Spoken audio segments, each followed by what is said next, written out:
"Come on, Rebecca. We are not stopping again until we get there," Marcus shouted from the driver's seat, his knuckles white against the steering wheel. I sat in the back of his pickup truck, sandwiched between his brothers Nathan and Austin, feeling the familiar knot of anxiety tighten in my stomach. The desert heat was already unbearable at 9 a.m., and we still had hours left on this road trip to Las Vegas that I never wanted to take in the first place. My name is Rebecca Torres. I am 33 years old, and I have been married to Marcus Collins for 3 years. What started as a loving relationship had slowly transformed into something I barely recognized. Marcus worked as a junior accountant at a small firm in Phoenix, Arizona, while I had put my MBA studies on hold to support our household. His brothers Nathan and Austin were frequent visitors to our home, and together, the three of them had developed an increasingly cruel sense of humor that always seemed to target me as the punchline. "Seriously, Rebecca, you have the bladder of a toddler," Austin chimed in, elbowing me roughly in the ribs. "Maybe you should wear diapers next time we go somewhere." Nathan burst into laughter from my other side. "That would actually be hilarious, can you imagine?" I felt my cheeks burn with humiliation, but I forced myself to stay silent. Experience had taught me that defending myself only made their attacks worse. Marcus caught my eye in the rearview mirror, and for a moment, I hoped he might tell his brothers to back off. Instead, he just smirked and cranked up the radio volume. The truck hit a particularly rough patch of highway, and I bounced uncomfortably between the two men who seemed to take pleasure in making the journey as miserable as possible for me. Austin accidentally elbowed me again, harder this time, while Nathan spread his legs wider, forcing me into an even smaller space. When I tried to adjust my position, they both acted like I was the one being inconsiderate. "Look, there's a rest stop coming up," I said, pointing to the sign that read Barstow Rest Area, 2 miles. "Could we please stop? I really need to use the bathroom and I could stretch my legs." Marcus's eyes met mine again in the mirror, and something cold flickered across his face. "Fine," he said slowly, a strange smile playing at the corners of his mouth. "We will stop at Barstow. You can have all the time you need." Nathan and Austin exchanged a look that made my skin crawl, but I was too relieved at the prospect of getting out of the truck to pay much attention. I had no idea that this innocent request would be the catalyst for the most devastating and ultimately transformative day of my life. The rest stop appeared like a mirage in the desert, a small oasis of concrete and shade surrounded by endless stretches of barren land. As Marcus pulled into the parking area, I noticed how isolated the place was. Only 2 other vehicles were parked in the lot, and the nearest town seemed miles away in any direction. The heat shimmered off the asphalt in waves, making the distant mountains look like they were dancing. "Thank you," I said as I climbed out of the truck, grateful to escape the suffocating atmosphere inside. My legs were stiff from the cramped conditions, and I took a moment to stretch before heading toward the restroom facilities. "Take your time," Marcus called after me, that same strange smile still on his face. "We are not in any hurry." Nathan and Austin had gotten out as well, and were standing near the front of the truck, speaking in low voices. Every few seconds, one of them would glance in my direction and suppress a laugh. I felt that familiar chill of unease, but I pushed it aside. Maybe they were just planning another one of their harmless pranks.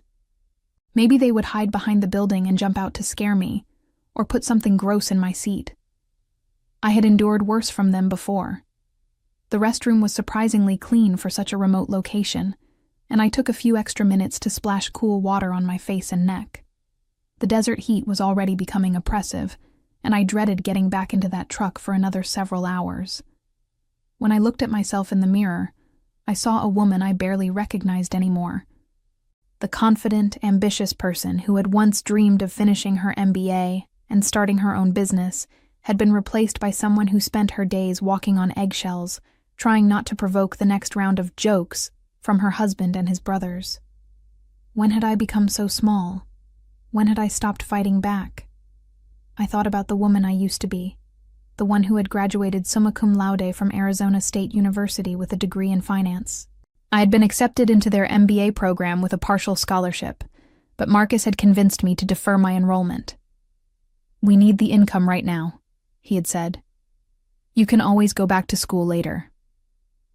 That was 3 years ago, and later never seemed to come.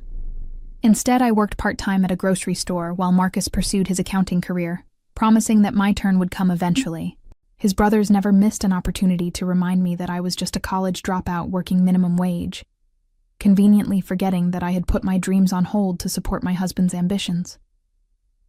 I dried my hands and steeled myself for the return journey to the truck. Maybe if I just endured this trip, things would get better. Maybe Marcus would finally see how his brothers treated me and put a stop to it. Maybe when we got back home, I could finally have that conversation about returning to school. I walked out of the restroom and toward the parking area, squinting against the harsh desert sun. The parking lot was empty except for the 2 other vehicles I had noticed earlier. For a moment, I stood there in confusion, thinking I had somehow gotten turned around. But no, this was definitely where Marcus had parked. I could see the tire tracks in the sandy gravel, the discarded cigarette butt that Austin had flicked out the window, the small oil stain that marked the exact spot where the truck had been idling. They were gone. My heart began to race as I spun around, scanning the entire rest area for any sign of the familiar blue pickup truck. Maybe they had moved to a different parking spot. Maybe they were just playing a prank and would come driving back any second, laughing at my panic. But as the minutes ticked by and the desert silence pressed in around me, the horrible truth began to sink in. They had left me here, 315 miles from home, in the middle of nowhere, with nothing but the clothes on my back and my small purse.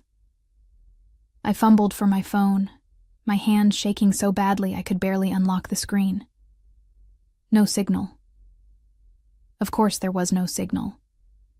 This was exactly the kind of place where cell towers were a luxury that nobody had bothered to install. I ran to the edge of the parking area, hoping to catch a glimpse of taillights disappearing down the highway.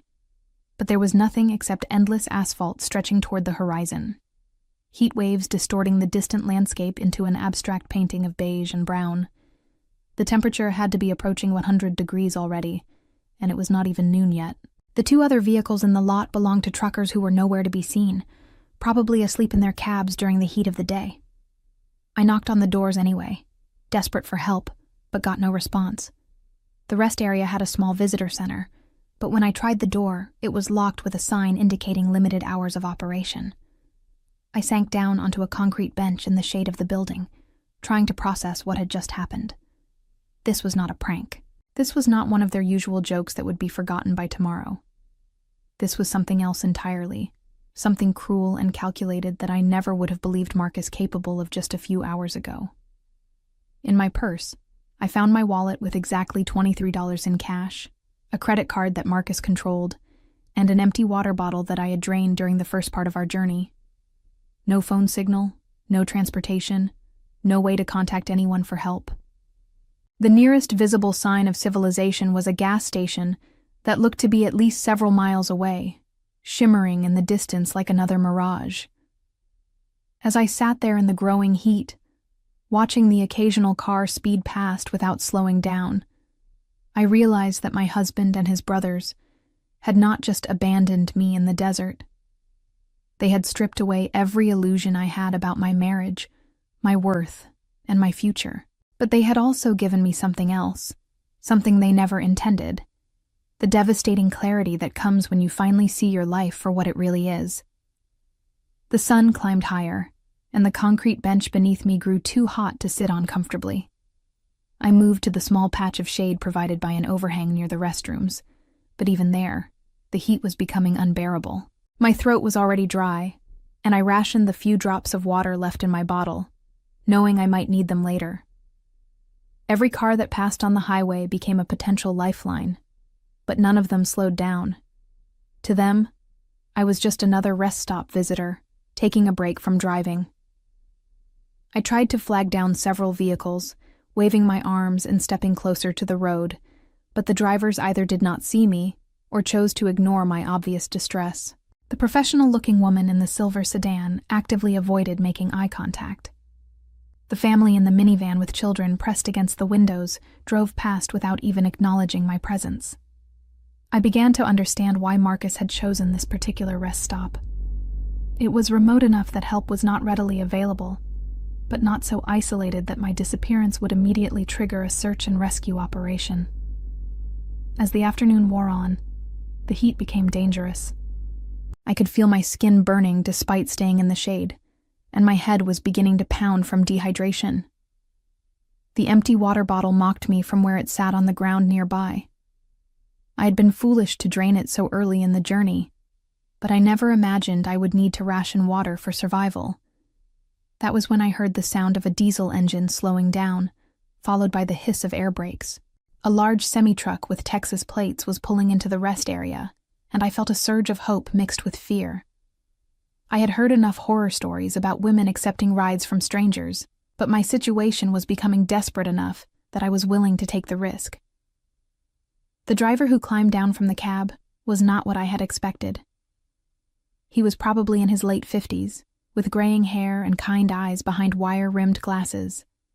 His denim shirt was clean and pressed, and he moved with the careful deliberation of someone who spent most of his time alone on the road. "You okay, miss?" he asked, his voice carrying a gentle Texas drawl. "You look like you have been out here for a while." I tried to speak, but my throat was so dry that only a croak came out. He immediately reached into his truck and handed me a cold bottle of water from a small cooler. I drank it greedily, not caring how desperate I looked. "Easy there," he said. "You will make yourself sick drinking too fast in this heat. What happened to your ride?" When I finally managed to tell him my story, his expression changed from concern to anger. "They just left you here? Your own husband?" He shook his head in disgust. "That is not a prank. That is criminal. You could die out here." His name was Samuel Rodriguez, and he owned a large ranch outside Fresno, California. He was on his way back from delivering a load of agricultural equipment to a farm in Nevada, and my rest stop was right on his route home. "I cannot in good conscience leave you here," he said. "But I understand if you do not want to accept a ride from a stranger, we can call the police when we get to the next town, and they can sort this whole mess out." The idea of involving the police terrified me more than accepting help from this seemingly kind stranger. What would I tell them? That my husband had abandoned me as a joke? How would I explain the years of psychological abuse that had led to this moment? How would I prove that this was intentional, rather than some terrible misunderstanding? "I would be grateful for a ride," I said finally. "But I should probably call my husband first, let him know I am okay." Samuel's expression darkened. "Miss, with all due respect, a man who would leave his wife in the desert is not someone you need to be checking in with." As Samuel's truck pulled away from the rest area, I felt a strange mixture of relief and terror. I was escaping the immediate danger of the desert heat, but I was also making a choice that would change everything. There was no going back from this moment, no pretending that what Marcus had done was acceptable or forgivable. Samuel was a thoughtful traveling companion who seemed to understand that I needed time to process what had happened. He kept the truck's air conditioning running at full blast and handed me another bottle of water without being asked. The CB radio chattered occasionally with trucker chatter, but otherwise we rode in comfortable silence as the desert landscape gradually gave way to more varied terrain. "I have been driving these roads for 30 years, Samuel said finally. "Seen all kinds of people in all kinds of situations, but what your husband did to you, that is not normal behavior. That is the kind of thing that escalates." His words sent a chill through me, because I knew he was right. The pranks and jokes had been getting meaner over the past year, more personal and humiliating. Marcus had started involving his brothers more frequently, turning our home into a place where I was constantly on guard. I had told myself it was just immaturity, that he would outgrow it eventually. But abandoning me in the desert was not immaturity. It was cruelty, with intent to cause real harm. "Do you have family you can stay with?" Samuel asked, Somewhere safe to go while you figure out your next move? I shook my head. My parents had died in a car accident 5 years earlier, and I had no siblings. Marcus's family was the only family I had left, and they clearly saw me as an outsider who could be discarded at will. The few friends I had made during college had drifted away over the years, partly because of distance, and partly because Marcus had made it clear that he did not approve of my spending time with them. "What about work?" Samuel continued gently. "Do you have a job to go back to?" The question stung, because it highlighted just how dependent I had become. My part-time position at the grocery store barely covered my personal expenses, and Marcus had made sure that all our major financial accounts were in his name only. I had access to one credit card, but it had a low limit, and he monitored every purchase. I had no savings, no independent income, and no real marketable skills beyond an unfinished college degree. "I was studying finance before I got married," I said. "I had planned to finish my MBA, maybe start my own investment consulting business someday, but that was a long time ago." Samuel glanced over at me with interest. "Finance, huh? That is interesting. I could use someone with financial knowledge on my ranch. Been trying to expand the operation, maybe diversify into some new crops, but I do not know much about investment strategies or business planning. Been flying by the seat of my pants for 25 years. It was the first time in years that someone had expressed interest in my education or potential career prospects. Marcus had dismissed my business ideas as unrealistic fantasies, and his brothers had openly mocked my academic achievements. But this stranger was talking to me like I might actually have something valuable to contribute. "I am probably pretty rusty," I said. "It has been 3 years since I was in school." "Knowledge like that does not just disappear," Samuel replied. "And sometimes a fresh perspective is exactly what a business needs. Tell you what, you help me figure out some of this financial planning stuff, and I will make sure you have a place to stay while you get back on your feet. Fair trade?" For the first time since watching Marcus drive away, I felt a glimmer of something that might have been hope. Samuel's ranch was unlike anything I had ever seen. Sprawling across several thousand acres of California's Central Valley, it was a masterpiece of agricultural engineering with irrigation systems, modern equipment, and fields of crops that stretched to the horizon. The main house was a large, comfortable adobe structure, surrounded by shade trees and flowering gardens that seemed almost magical after the barren desert I had just escaped. "This is incredible," I said, as we pulled up the long gravel driveway. "How long have you owned all this?" "Built it from nothing over the past 25 years, Samuel said with obvious pride. "Started with just 80 acres and a used tractor, but I'm not getting any younger, and I want to make sure the place can support itself for the long term. That is where you come in, if you are willing." He showed me to a small guest house behind the main residence, complete with its own kitchen, bathroom, and living area. It was modest but spotless, and after the events of the day, it felt like the most luxurious accommodation I could imagine. There was a phone on the kitchen counter, and Samuel gestured toward it. "If you want to call your husband, let him know you are safe. That is your business," he said. "But think carefully about what you want to say.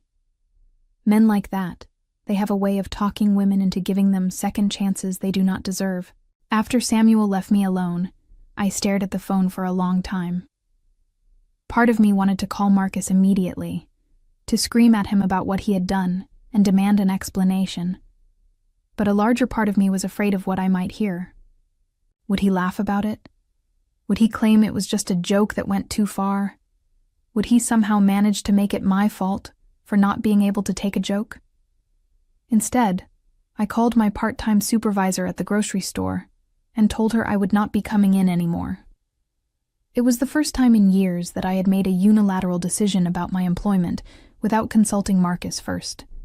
The act of quitting felt both terrifying and liberating. That evening, Samuel brought over a stack of financial documents and spread them across the dining table in the guest house. "I warned you I was flying by the seat of my pants," he said with a rueful smile. "These are 3 years of tax returns, profit and loss statements, and some investment portfolios that my old accountant set up before he retired." I need someone to make sense of it all and tell me where I should be putting my money. So, as I began reviewing the documents, I felt my dormant analytical skills awakening like muscles that had been asleep for too long. Samuel's ranch was profitable, but not nearly as profitable as it could be. His investment portfolio was conservative to the point of being stagnant, and he was missing dozens of opportunities for tax advantages and business expansion that were practically glaring off the pages at me. "You are sitting on a gold mine," I told him after 2 hours of review, "but you are barely scratching the surface of what this operation could become." Samuel leaned back in his chair and studied me with a thoughtful expression. "Show me," he said. I spent the next 3 hours outlining a comprehensive business plan that included crop diversification, strategic investments in agricultural technology, and a marketing strategy that would allow him to sell directly to high-end restaurants and organic food distributors. By the time we finished, Samuel was looking at me like I had just performed magic. "Where did you learn all this?" he asked. "I told you," I said, feeling more confident than I had in years. "I was studying finance." 2 years later, I stood at the podium of the Grand Ballroom in the St. Francis Hotel in San Francisco, looking out at an audience of some of the most powerful investors in the world. My company, Desert Bloom Capital, had grown from a single client ranch to managing over $500 million in assets, specializing in sustainable agricultural investments that consistently outperformed the market by significant margins. "Ladies and gentlemen," I said into the microphone, my voice steady and confident, "sustainable agriculture is not just the future of farming, it is the future of smart investing." The audience listened intently as I outlined the portfolio strategies that had made my clients wealthy while supporting environmentally responsible farming practices. In the 2 years since Samuel had found me walking along that desert highway, I had discovered a talent for financial analysis that surpassed anything I had imagined during my college years. My recommendations had helped Samuel expand his ranch into a multi-million-dollar operation, and word of my success had spread throughout California's agricultural community. Desert Bloom Capital now managed investment portfolios for ranch owners, organic food companies, and sustainable technology developers across 3 states. I had bought a mansion in Napa Valley, driven a Tesla, and been featured on the cover of Agricultural Investment Quarterly. The scared, abandoned woman who had been left at that rest stop no longer existed. "The key to successful agricultural investing," I continued, "is understanding that sustainability and profitability are not opposing forces. They are complementary strategies that create long-term value while protecting our natural resources." I was halfway through explaining a particularly successful investment in water conservation technology when a commotion erupted near the back of the ballroom. Security guards were trying to stop someone from entering the restricted conference area, but the person was pushing past them with determination. "Rebecca!" a familiar voice shouted across the room. "This disappearing act ends now. You need to come home."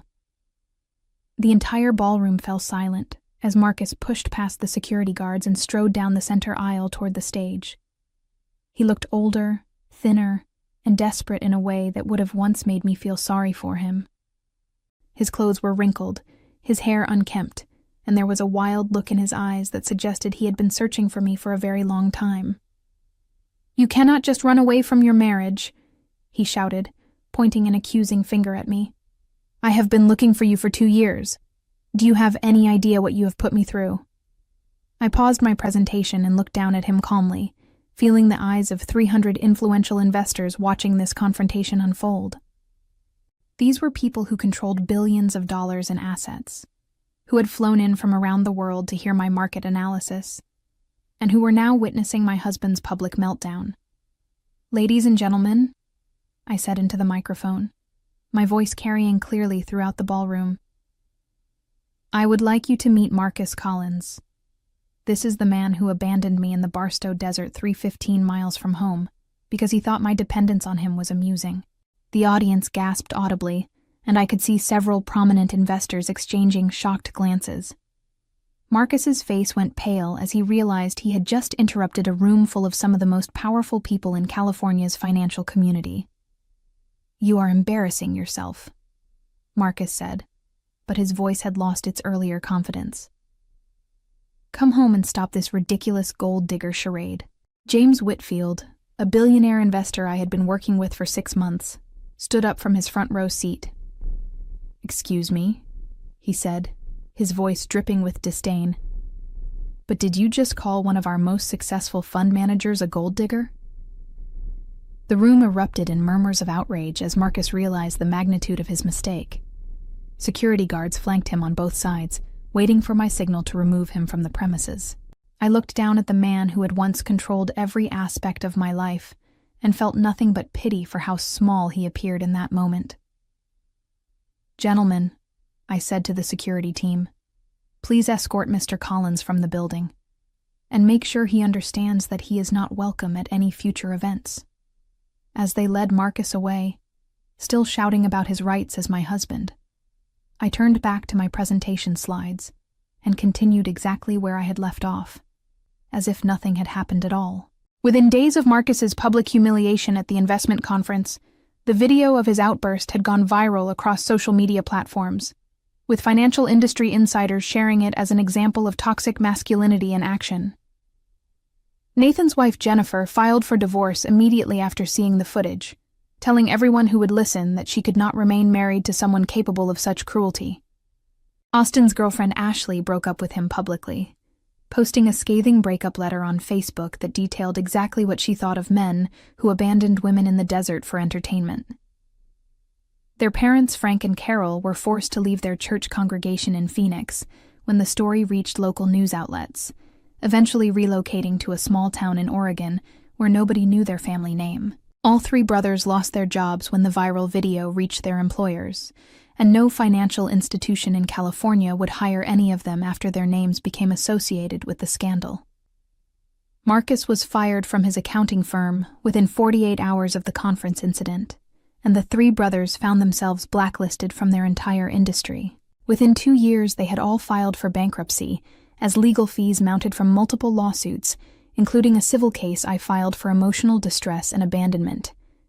They were eventually forced to take minimum wage jobs under assumed names in different states, their reputation so toxic that even basic employment became nearly impossible in their home state. As I rang the opening bell at the New York Stock Exchange for Desert Bloom Capital's latest fund launch, watching financial reporters capture the moment for the evening news, I reflected on how their cruel abandonment had inadvertently forced me to discover a financial genius I never knew existed within myself. Sometimes the worst thing that happens to you becomes the catalyst for the best thing that could have happened. And I was grateful every day that Marcus had been foolish enough to show me exactly who he really was before I wasted any more years trying to please him.